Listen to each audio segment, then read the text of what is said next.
The Doctor Is In is a co-production of Ave Maria Radio and EWTN Radio and carried across the EWTN Global Catholic Radio Network. You want the good news, you want the bad news? I don't like either one of those options. Your words are super wise, man. Is this the Dr. Ray? You know, we're not doing therapy here. But you're a psychologist. I'm certainly not going to get myself in trouble by telling you what to do. I gotta say, you're really helping me by taking my call today. I just never thought I would call your show. All right, first of all, my advice to you is going to be to shut your mouth. I like that. I can do that. That's doable. You're my second favorite Italian person. I hope you're going to agree with me. Well, no, I'm sorry. I just was calling to let you know that you are right. Nevertheless, I digress. Now, from the studios of Living Bread Radio Network in Canton, Ohio, the hometown of Mother Angelica, here's Dr. Ray. I told Andrew, scour our past calls. Go back 20 years if you have to. Find out if we have anybody else saying, I just called to tell you you were right. He said he did. He said he went way back. He went back to almost to the inception of the show. And in fact, he said, no, that was the one. That was the one we had. The one you were right. All right. Well, okay. I'll get a couple of my friends to call in and record that. Good to have you here on The Doctor Is In. I'm delighted to be with you. This call-in program, you are the callers. I am the callee. Very simple. You have a number, 877-573-7825. 877-57-EQUAL. Very, very simple 3-bit piece of memory, 877-57-EQUAL. If you have a question about a circumstance or a person in your life, maybe from age 2 to age 102. We did have a 100-year-old individual call the program once. Haven't had any 2-year-olds. We have heard some in the background. That's standard there with parents of preschoolers. They can't get on the phone in peace anymore. You know the kids are there. Or if you have a question about the faith as it intersects with psychology or something you don't understand about the mental health world, get a lot of cultural questions, how the culture misshapes our souls or how the culture misleads us or nudges our kids away from the faith. We have all that kind of stuff. So just something that you say, okay, I know you can't do therapy here, Dr. Ray, but I want to give your thoughts, get your thoughts on a couple of things about this. Something that maybe we could put our heads together and come up with a direction that gets momentum heading in another helpful way. 877-573-7825 is the number to call, and I would be absolutely delighted to talk with you. You can even call in and say, hi, Dr. Ray. Just wanted to say hello, see how things are going for you. Where we are here, it's raining, and I got a new mini print. I got a new mini print for the bathroom. You know, kind of like an auditory Facebook. You can say, yeah, I was just eating a bologna sandwich this morning, and I bit it into the shape of a giraffe, and I just wanted to take a picture of it. But since this is radio, I can't take a picture of it, so I'll describe it for you. You can do that. You can do that. 877-57-EQUAL. In one of my books, I talked about the law of social reciprocity. Now, those are my words. As far as I know, no one else has ever coined that phrase. The law of social reciprocity. Simply stated, it means I expect you to treat me the way I treat you. Now, Christians can't operate according to that law because the way we are obliged by our Lord to treat others may not at all be the way they are obliged by whatever moral system they follow to treat us. There is a perversion of the golden rule. The golden rule says, do unto others as you would have them do unto you. The perversion is this, and I think sometimes it twists us and it frustrates us because we operate according to it. It says, do unto others well, and they will treat you well. Huh? That doesn't follow.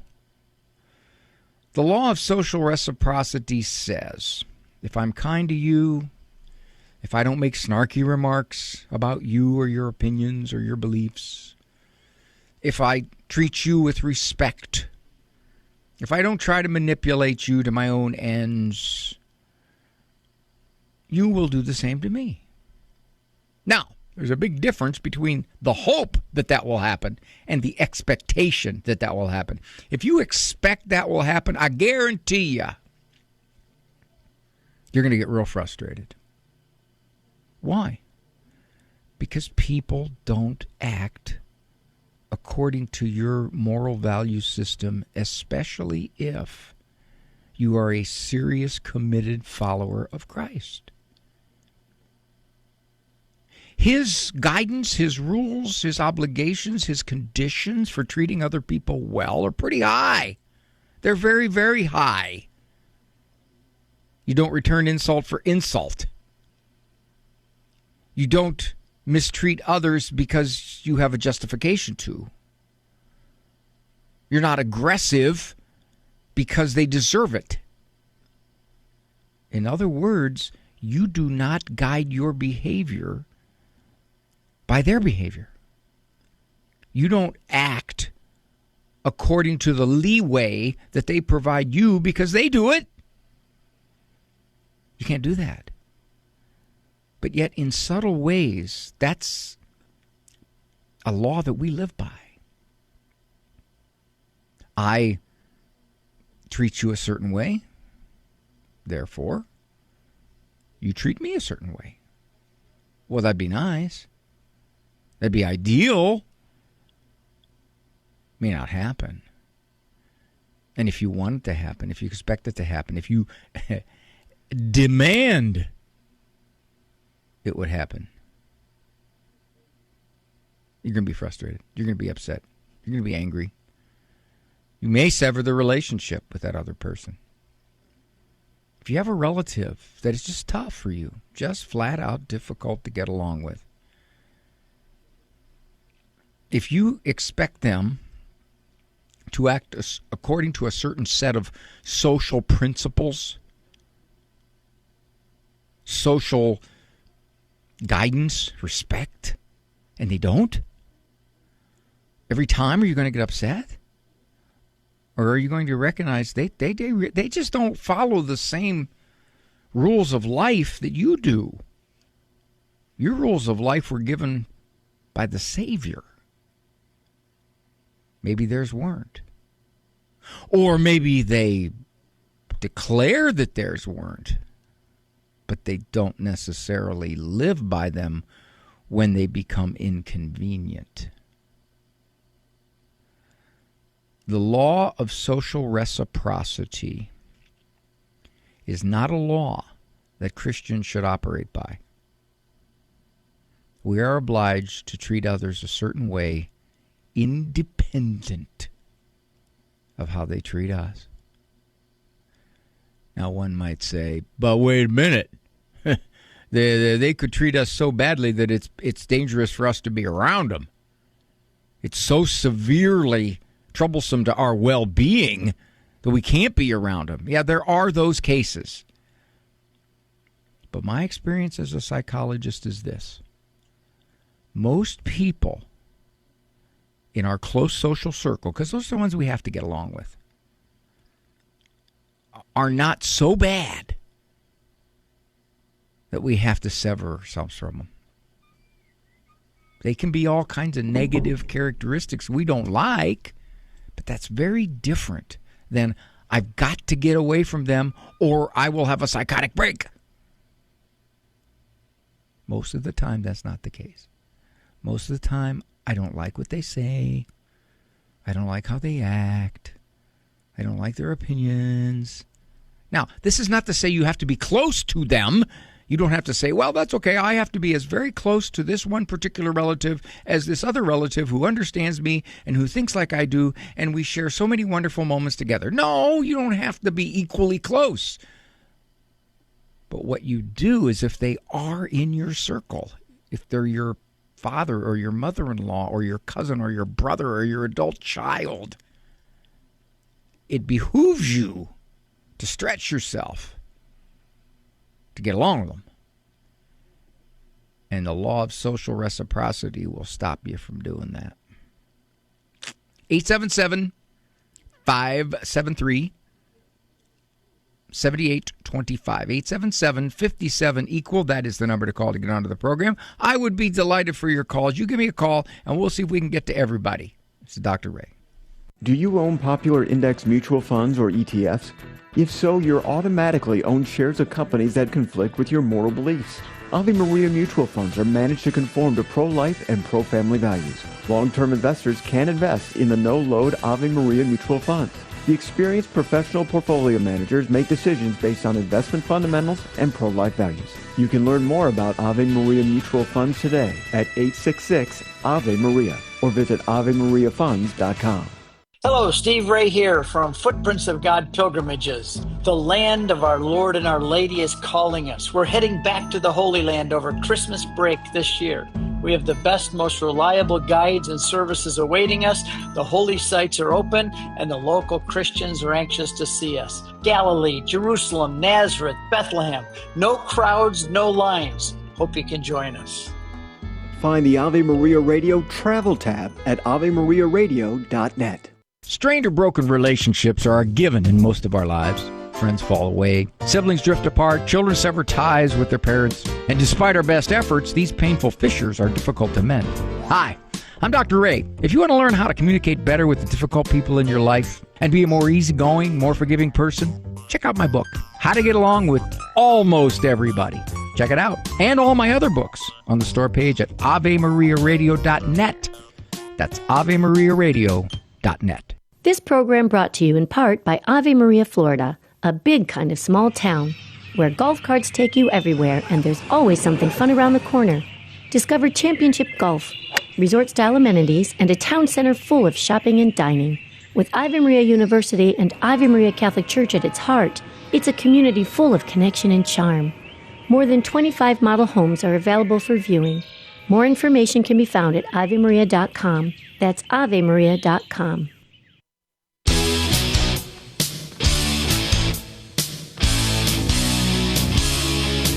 My wife asked me yesterday, did I like the movie? And I thought, well, chances are if you're crying at the end of it, wasn't my favorite. You know, it's a touching movie about orphan puppies who were rescued from a flood. You know, as I was watching Rocky 26. I have an anonymous caller from Ohio. She's involved in a rather intricate custody battle.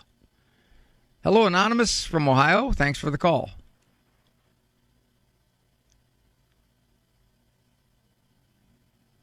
Hello there.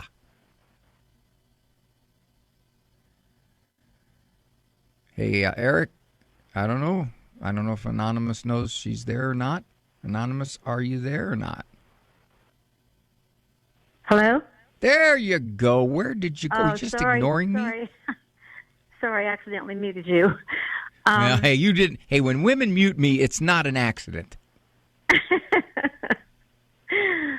Okay, here we go, Dr. Ray. My son, who lives out of state, got divorced when his two sons were like a couple years old. They have shared custody. And now the youngest one is 13. And my son has always said that his kids come first no matter what. You know, he's not going to, get involved with anybody in a, deep way as long as he's raising his kids, when they're grown. Adults, that's different. Well, apparently something has changed. And yeah, it's amazing how matters of the heart do that, isn't it? Yeah, but I don't know anything about this woman. I know, well, he doesn't even know I know. I only found out from my grandson. So my grandson is now living with his mother, in the same state. Maybe, I don't even know how far apart. So is your grandson totally with his mother? In other words, Dad's given up custody? No, he didn't give it up. He just said, he's going through something, and, he didn't think it would be 6 months, and he didn't think that it would now be going into the court. Mm-hmm. So, and I do understand when they get a certain age, they can decide who they want to stay with. But I'm not sure about that. I want to correct you on that. That used to be the case, say, for example, here in Ohio. And then they realized that kids aren't exactly the best judge of who the best parent is. And so they take it into account. But it is not the deciding factor, as I understand it. I think the courts realized that was a mistake. Oh, wow. So, well, that's it. I'm glad to know that. I didn't know that. Well, anyway, the ironic thing is, my son also, when he was 15, decided to go live with his father and went to court, and of course I lost because he was 15 and he was old enough at that point, with the way the law was back then. So I had no control. The judge said he, was looking out for his future and blah, blah, blah. So now he's going through it with his own son. But anyway, I've been talking to my grandson, and I believe my grandson, he's being honest, that he feels that this new relationship, this woman has a couple of kids, and she's also renting from my son downstairs in the basement of their home. Cutting to it, dear, your grandson says, I'm really not sure I want to live with Dad the 50% of the time because the girlfriend's a real problem for me. I don't get along with her, and I don't like what she does. Yes. Okay. And well, not so much that, but it's also, I don't know, it's also that she has 2 children, and he feels that. Well, whatever the circumstances, whatever the circumstances is, he's saying he doesn't want to live there. Okay. Right. So you're saying your involvement in this is what? I don't know. As a grandmother and as a mother, do I give my advice? I mean, they're not asking for it, but it breaks my heart that this is all going on. And my son is so closed-minded to think that, well, maybe the problem is me. He's blaming it all on the ex-wife is brainwashing their son, and I don't think that's happening. So what you have is an indication that your son doesn't want to hear it. That if you go to your son and you say, your son doesn't want to live with you anymore, which he already probably knows that, Mom. He knows that. Know that, but he doesn't know that I know the reason. Well, if you want to talk to your son, you can ask him, do you know the reason why he doesn't? And if he says, yeah, I know why, because my ex-wife is polluting his mind. That's exactly what I think I'm saying. And you tell him this. Well, have you asked your son what his reason is? Now, I don't think it's going to make any difference. Just my speculation. I don't think it matters. I think your son is going to pursue this relationship and hope that his son comes to accept it. But in the meantime, if his son says, I just can't live there, I'm living with Mom full time, you really don't have much say in this, Grandma. You don't. The only way you might want to delicately approach it is you say to your son, do you know why he doesn't want to live with you? And then when he tells you his reason, if you think, from talking to the son, the boy, that that's not the reason, then you ask your son, have you asked him? Has he been honest with you why it might be? And then if you really want to get risky, you say, well, he's talked to me about it. And I don't know if you want to know, but I can only tell you what he told me. That's the 3 steps I would take. Got it? Yes, thank you so much. Yeah, I'll have to be very careful that I don't betray either person's confidence. Well, yeah, if your grandson said, don't say anything, please don't say anything, then you can't do step number 3. Right. But that's the case. But you can go to the grandson and say, what's stopping you? What's stopping you from telling your dad this? Yeah, or I could say, is it okay if I talk to Dad about it? Your dad about it? Yeah, sure. Yeah. You're not as dumb as I look. You don't look dumb. I saw you in person. Well, thank you, sweetheart, for the call. Okay. Thank you for all your help. All your help helping people. It's just wonderful. Well, wonderful bless your heart. that we have someone like you to turn to. They pay me. Come on, they pay me. Come on. No, you do it from the heart too. I could tell. Thank you, Dr. Thank you, dear. Ray. Okay. Bye. Jackie is a young mother of 2 children after the horrific Catholic school shooting in, I believe, Minneapolis it was. A lot of folks posting Prayer doesn't work. Look at this. These kids were praying, and while they were praying, this happened to them. See? Just goes to show ya. Hi, Jackie. Hi. Well, first of all, they have a very warped idea about prayer. But second of all, my guess would be that the majority of those people who say that, you see that those terrible things happened while they were praying. What kind of prayer effectiveness is this? Those are people, if you took a poll of those people, they're looking for some excuse not to pay much attention to the faith. Yeah. And I think that's what I'm struggling with. I'm 35 years old, and we have 2 kids. One who survived, she's our miracle child, wasn't expected to survive. So we really lean in on our faith. And I think one thing that's happened is, as you grow up, friends from high school, et cetera, you kind of, you used to all think the same. And then you notice that, different perspectives and start to shape, and especially with social media. And so I feel like I've find myself maybe isolated in my own views because they're very faith-based.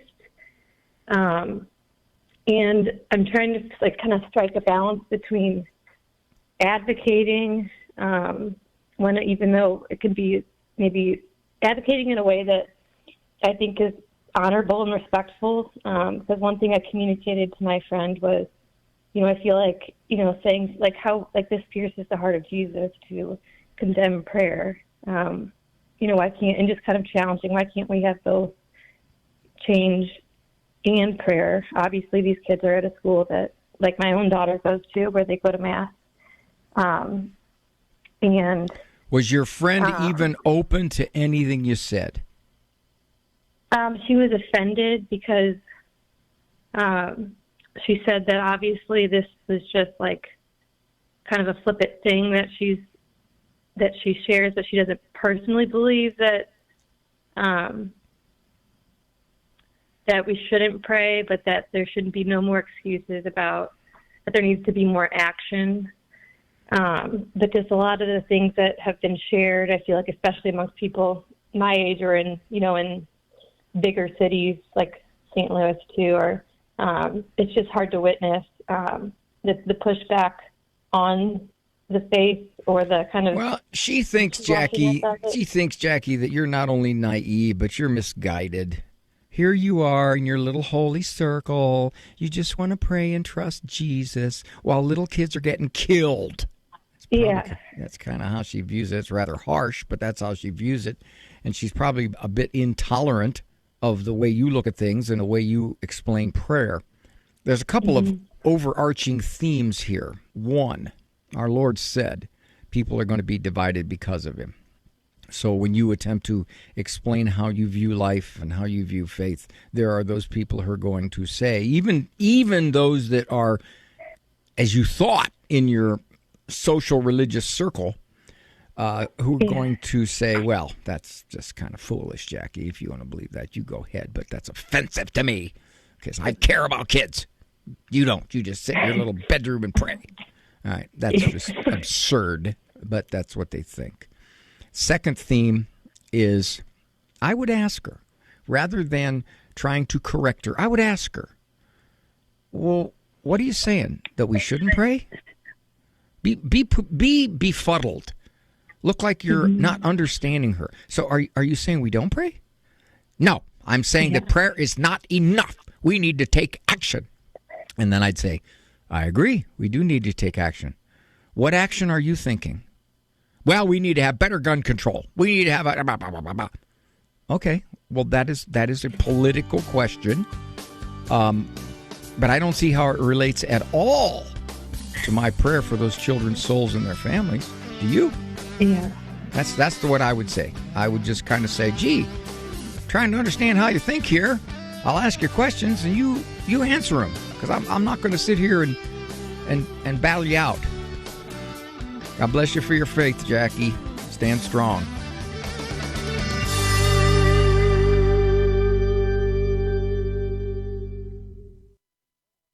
What is the significance of the anointing oil or chrism during the administration of confirmation?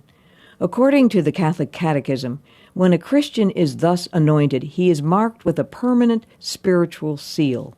Anointing in biblical times was rich with symbolism. Oil is a sign of abundance and joy. It cleanses and limbers the body. It is a sign of healing. Think of it being administered to cuts and bruises. It gives radiant beauty and strength. All these features of oil are present in the sacramental life. The pre-baptismal anointing with the oil of catechumens signifies cleansing and strengthening. Anointing the sick signifies healing and comfort. In confirmation and holy orders, the post-baptismal anointing with sacred chrism denotes consecration. This is Peggy Stanton, and this has been the Order of Malta's Minute with the Catechism. Christ is the answer, with Father John Riccardo. John 14. This is Jesus in the upper room with the disciples before he's going out to his sacrifice of himself for our salvation. And Philip says to the Lord, "Show us the Father, and we'll be satisfied." And Jesus looks at Philip and says, "Philip, have I been with you all this time? Don't you understand? When you see me, you're looking at the Father." In fact, only two people throughout human history have given rise to the question, not who is he, but what is he? The two people are Buddha and Jesus. Buddha's answer was, don't come to me, don't look to me, look to my doctrine, look to what I teach. Jesus' answer was, come to me, all you who are weary and heavy laden, and take my yoke upon you and learn from me, for I am gentle and humble of heart. Jesus is explicitly claiming to be God.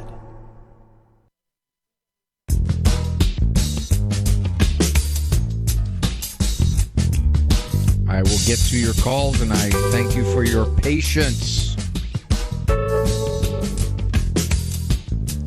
I'm reading a book right now by a psychiatrist.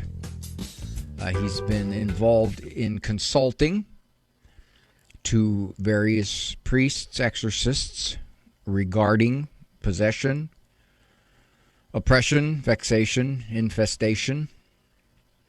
He is a very balanced individual. He initially was a high skeptic of any kind of demonic involvement. He is presently well sought after. He's written articles, and I'm reading his book. It's called Demonic Foes. He has talked about, in some respects, that he doesn't touch it heavily because he's dealing mostly with the cases that he's experienced where he can, without breaking confidentiality, experience of the approach that our culture is becoming very transparent, overt, dealing with demonic subjects, dealing with demons, and not even dealing with them out of appropriate fear, but dealing with them as something to be admired, embraced, made fun of, just taking them not seriously enough for the tremendous damage they can do. So Jerry from Clinton has a question about this. Hi, Jerry. How are you doing, Dr. Ray? Thanks for taking my call. Okay, sir. So it's really just, I see the trend a couple different times. So we're kids of the 80s and 90s and grew up in. My question is how to combat, like, when we have people that are, for lack of a better term, the crazy Christian side of it, to where they're like, nope, it's this, that, you know what I mean? And no matter if we're pretty involved parents where we sit down and watch the content with our children. We don't let them watch inappropriate age things with them. Like PBS is always a good option. But there's certain new ones like cartoons and stuff that we're like, okay, that seems to be okay, and it has a good message. Then it gives you kind of a window to explain, hey, even though they're fighting demons with swords and stuff like that, it's really not how you fight demons, right? Like that, they're real out there. You go to church and, you know, be a good Christian kid and all that good stuff like that. So my question is for the far end of the extremists, to where they just don't listen, and more likely they don't even watch the content where we're like, hey, we're pretty involved parents, so you can sit down and watch it before you tell your grandkids they can't watch it at your house. So that would be my question, is just to how to, other than be like, hey, you know who we are as parents. Are you saying, Jerry, that you're running across a lot of parents and grandparents are, at the very least, oblivious to the messages and the themes that the kids are watching, or saying it's no big deal, it's standard culture, the kids have to navigate it, they'll realize that this isn't something they should get involved in? Is that what you're saying, that you're out of sync with a lot of these parents? And we teach our daughter to, like, he tells you put on the armor of God and go fight those demons every day, right? We tell her, know the difference between right and wrong, pretend what's good for you in your heart and what's not, right? Like, there's stuff on Disney Plus that is absolutely, we're like, nope, you can't watch that. I don't care if it's on Disney or not. So that's kind of where we're talking, but that message doesn't correlate to grandparents. So we're like, no, they're back in the 90s where Harry Potter and all this stuff. Like, nope, I don't care about it. It has demon in it, magic. We're not watching it. So, are you saying your grandparents don't understand that your grandparents, or that their grandparents are more willing to let them watch this stuff? No, they don't. They don't let them watch anything whatsoever. If it has anything that, even if it is approved by parents, again, we watch our children, watch their content, they're just like, no, I don't want them to watch it. But they don't even educate themselves on that side of it to sit down with them and be like, hey, let me see what you're watching. And your parents said it's okay. Teach me about it so I can understand from that pop culture mentality of, hey, maybe I should look more into stuff instead of trying to, I think that scares kids off when they're just like, no, God's the way. And he is, right? But they need more of the why behind things anymore. So I wanted to reach out to you as a professional that kind of deal with that stuff, plus as a, man of the cloth, to where we can maybe help bridge that gap a little bit, because our words just aren't connecting at all. What you're saying, if I'm hearing you correctly, is that your parents are not, they're willing to follow what you expect regarding what your kids see, but they're not really talking about it. They're not using it to educate the kids, and you'd like them to. Right, and I think that would help bridge that gap between grandparents and grandchildren, to where, like, oh, they're just not, they're old, and I think it turns them off a little bit, especially kids that are newer in faith, to where it doesn't have to be that heavy of a conversation, where you want them to have conversation, but you want them to walk into that willingly and say, hey, yes, I'm a Christian, I don't watch that stuff because of faith, right? But we want to empower kids to make good choices. You know why why their grandparents don't talk about this stuff? Probably because they didn't get talked to about it as their kids. They wouldn't know how to handle it? Yeah. But it's just very dismissive, and our daughter's very in tune on stuff like that. We always try to explain the whys behind things. It's not always a no for no reason. It's, hey, this is why, right? Don't use this as any issue to have any kind of ill will toward your parents. No. It's not that. I always try to, because we're a big Irish family, so we always have good conversations. And it's not anything like my kids can't come over or they're going to watch what they want to watch. Nothing like that. We just tell Emma, hey, right now, just don't watch your Grandma Kimmy's house. That's just, you can, you know what I mean? But just and how old is Emma? How old is Emma? 10. That's plenty enough to explain it to her. Just simply say, there's stuff that at your age is not good to watch because you don't understand it. Yeah. And it will scare you and hurt you. And as your parents, I'm not going to let you watch it. I mean, that's right. But that's plenty enough reason. Right, but if the stuff that we allow her to watch, she's not being allowed to watch that when she goes to her grandma's house. Okay, Grandma and Grandpa don't want you to watch that stuff. Yeah. Okay. I mean, we can still keep going there. I was just wondering if there was a better way to kind of bridge that conversation of, hey, well, I appreciate it. I would suspect that you've talked to him, Jerry, about it, and if you've seen no movement, then you quit badgering the subject. See, we do that a lot in relationships. I've spoken to you, and you're not changing. Well, I'm going to keep speaking to you so you get mad. Yeah, I mean, I don't want to browbeat anybody over it, because she doesn't go over a whole lot. But I mean, when it's usually the younger grandkids, they're like, Grandma Kim just doesn't understand I'm like, well, I understand that. And I kind of explained to them way back when, kids weren't allowed to watch Halloween Town or Harry Potter. And you just have to understand that's just kind of, sometimes they're looking out for your best interest, really are. Yeah. But pretty much. You're just, some people you're just not going to reach. You bring up so many issues that I would love to deal with here. But yeah. I'm gonna save you for a look back call. But one of them that strikes me is this whole idea that we have made this whole demonic obsession, if you will, become every day in our culture. And this is messing with stuff that you just should not mess with. And you try to you try to demon fight with a sword, and you're going to lose. This is Dr. Ray.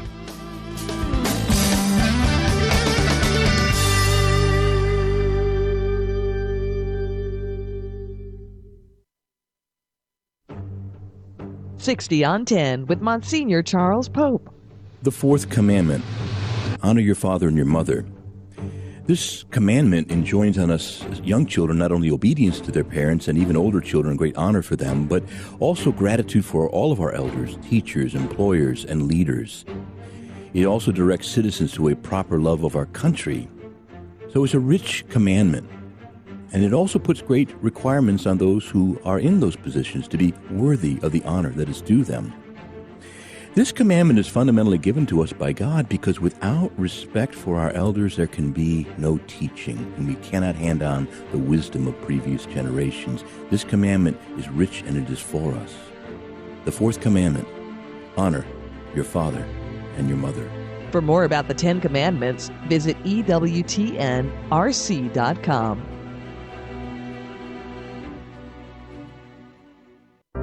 The Heart of the Interior Life with Elizabeth Jangle. How does God act when a person is moving away from Him? Father Timothy Gallagher writes how the good spirit awakens a sense of trouble in them and awakening them to their need for spiritual renewal and for God. The good spirit bites and stings their conscience, working to awaken the conscience of someone moving away from Him. Father Gallagher goes on to write, the good spirit works in their conscience through their rational power of moral judgment, awakening in them a true understanding of their unhappy condition with an accompanying sense of inner trouble. Questions may arise in the heart. Are you really at peace living this way? Why do you hurt those around you by ignoring their concerns for you? We say with certainty that we have a God of peace, but we see here that we have a God who does not want to lose one of His children and will keep us unsettled in our sin until we turn our hearts back to Him. For more information, visit AveMariaRadio.net.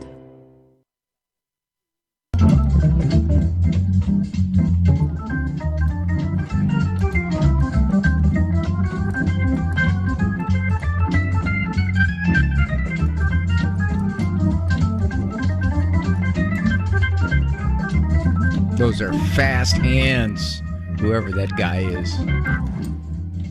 This is Dr. Ray. Thank you for joining me.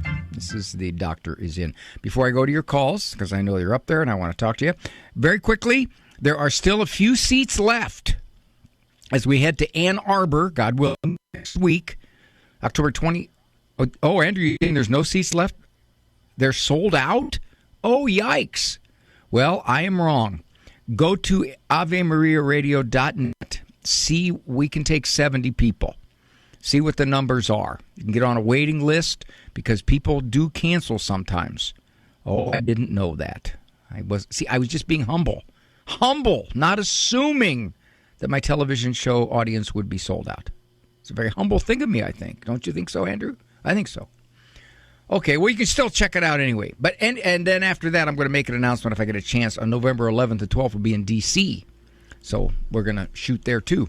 Anonymous mom from New York has not seen her parents in forever. Now they're going to meet her child. Ooh, but then this is an interesting question, and now she's going to put some details to this. How to prepare for the inevitable. Well, that's interesting. That's an interesting word, inevitable. It's going to happen. Hostility from them. Hi, Mom. How are you? Hi, I'm good. How are you? Well, a couple of things. Why haven't you seen him in a long time? So we invited them to our wedding. Actually called you last year, the day before our wedding, that they were going to be at in December. And they didn't show up. We invited the whole family get convinced that not to come years ago that caused them not to show up. So, my dear, are you on speakerphone or something? Without getting to that side, they didn't show up. You're breaking up. The wedding. You're breaking up. No, I'm sorry. I have not guessed. I was better. Can you? Okay, can you get to another room? Go outside. Hello. There you are. Okay. Now, I had asked you. Okay. You hadn't seen him for a long time, and you're beginning to describe kind of a friction-filled circumstance. Yeah, so they weren't at the wedding, long story short, despite being invited. Wow. And so we were going to have them come to see. We live across the state. We don't live on the same side of the state, so they were going to come to a hotel, which is that was the plan all along. But we had originally voiced that we were uncomfortable with them coming to our house for the first visit, being that we hadn't seen them in over a year, and they weren't at our wedding. We then why were you uncomfortable with them coming to your house? Because we knew that it was going to be like an uncomfortable situation, and we wanted to just see how it went in public first, and then if it went well, we would have wanted to see them another time at our house, and we made that clear to them. But that didn't go over well. No, that would insult them. That would definitely insult them. Yeah. Okay, so I'm trying to flesh this out. I want to make sure I got this somewhat right. For your parents not to go to your wedding, obviously there was something about the guy, something about you, something about the past that they said, we're just not going. That's it, not happening. All right. Now, in the meantime, it's been a year, and I'm going to assume you've had no contact with them, zero? Nothing, text, nothing.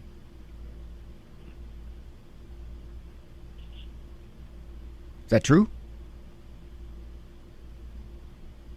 Hello? Did we lose a connection here? Oh, shoot. Okay. Well, I think our caller's still there, because it sounds like our caller's still there, but no? Hello? There you go. You went away.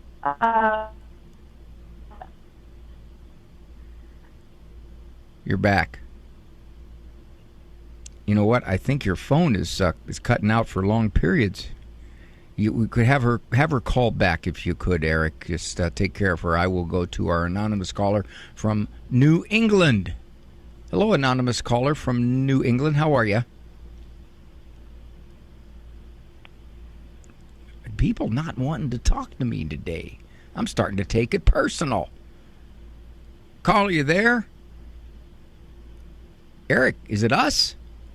All right. Well, I'm going to take a break, because that's the big time anyway. I'm going to take a break to see if you can make sure we get these connections set up there, Eric.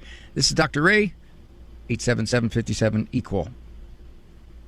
Do you own popular index mutual funds or ETFs? If so, you're automatically own shares of companies that conflict with your moral beliefs.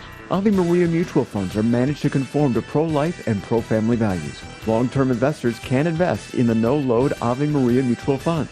The experienced professional portfolio managers make decisions based on investment fundamentals and pro-life values. You can learn more about Ave Maria mutual funds today at 866-AVE-MARIA or visit AveMariaFunds.com. The following program is brought to you in part by MyCatholicWill.com. Surveys show that more than half of Americans do not have a will. At MyCatholicWill.com, it takes as little as 15 minutes to write your will and secure a legacy of faith. MyCatholicWill.com is the exclusive online destination for creating a Catholic will. The process of writing a will is simple and now more accessible than ever. MyCatholicWill.com, a legacy of faith for those you love. She was a mystic and reformer who died at the age of 33. Matthew Bunsen and the Doctors of the Church. St. Catherine of Siena accomplished something no one thought possible. She convinced Pope Gregory XI to return to Rome after the popes had lived in France for almost the whole of the 14th century. They've been there ever since. For more about the Doctors of the Church, visit doctorsofthechurch.com. In her diary, St. Faustina wrote, "If only I had a spiritual director from the beginning, I would not have wasted so many of God's graces. If even the saints needed spiritual guidance, how much more do we?" The nonprofit Revive app lets you meet virtually with certified spiritual companions, scheduling sessions at your convenience, helping you grow closer to Christ. Your first 2 sessions are free. Download the Revive app today. That's REVIV, and then the number 3.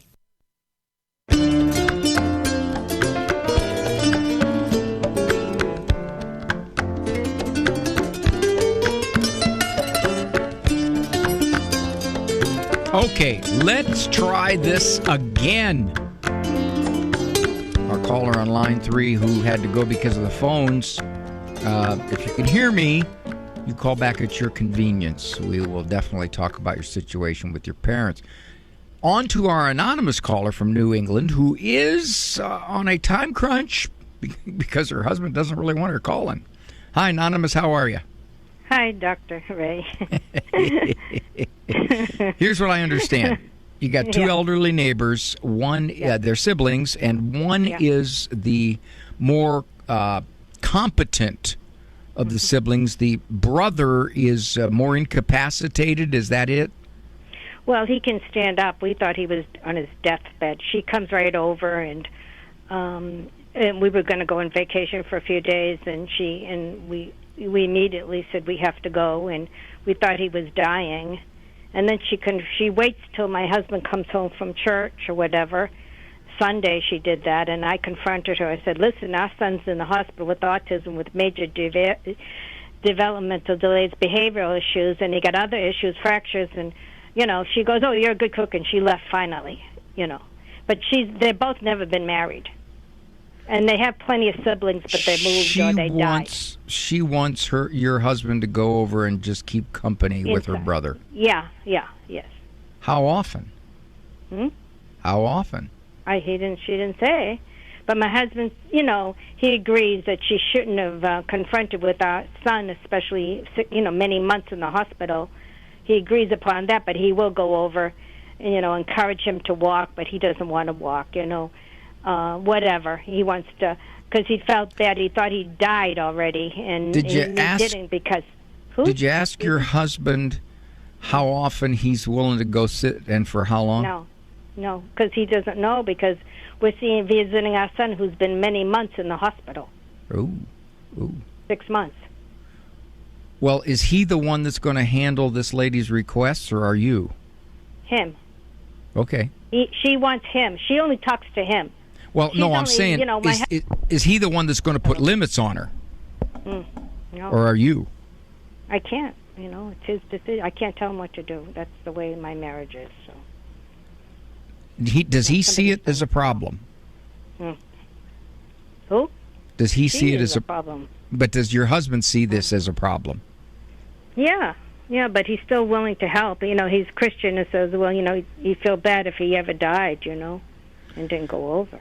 Well, he's going to have to feel bad, because if the man is elderly and frail, who knows when that will be? Yeah. Have you said to your husband, how much time do you want to give them? No, I haven't. Because my husband doesn't like to ask questions. He's a dry drunk. That's one of the traits. Oh, boy. Now you just keep complicating the whole thing here, my dear. Yeah. And my son's been 6 months in the hospital, and he fractured legs and everything, and 10 operations. And, we told her that. And, she has many brothers and sisters. Some died and moved away, And, I would say the person to talk to is your husband, not your neighbor. Right. And to establish with him how much time do you want to give them, how often do you want to go and stay, and how long. And if it comes down to visiting our son, being with our son in the hospital, as opposed to the neighbor, you going to tell her? You're going to say, I'm going to see... No, he agrees. Our son is more important until he's gets rehab. We're waiting for that. Who knows when? because, the severity of the fractures. Mobility, he finally can stand on his feet, but my son has to be transferred. Well, you've already explained this. Explained to her, yes. To her, and it sounds like big deal.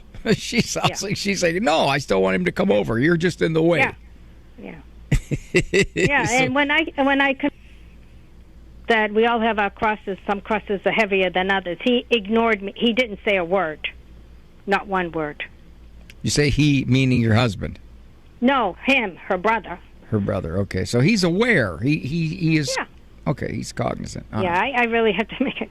I don't know. Someone's trying to call me, but that's okay. It could be my son. He needs attention, and we didn't visit him because Sit down with we your usually husband visit him every and get day, some specifics. usually. Sit down with your husband and get some specifics on what maybe he could set up a time. Yeah, I'll go there on Tuesday afternoons from 4 to 5 and Saturday mornings from 10 to 11. I'll set up a schedule, I'll follow it, and that'll be it. See if he's willing to do that. Well, my husband's willing. Once our son gets to rehab and a closer location, he's willing to help. Okay, to visit. but you're going to have to set some limits on it, because I think from what you're saying, this lady is going to just keep asking and asking and asking. And if she's looking out the window like Gladys Kravitz from the old Bewitched, if she's doing that, waiting for him to come home because then she knows she can come over and ask him, it's a pretty good sign that she's not going to take limits unless he sets them, my dear. God bless you. Thank you for the call. All right, take care. Boy, I got some real confusing. Wow. Leslie, that's pretty heavy. That really is. But I got to get to Alyssa because it's kind of an urgent situation, although yours is too, Leslie. And if I don't get to you, please call back. You'll be first up. Alyssa has a 5-year-old son with autism, very sound sensitive. Going mass is tough, very stressful for him. Hi, Alyssa. Hi. I would imagine you probably have sound deadening earmuffs for him, don't you? Yes, we do. And how much do they block out? But he can still hear, but it just sort of muffles it. We have the special, but it's still not enough for him a lot of times.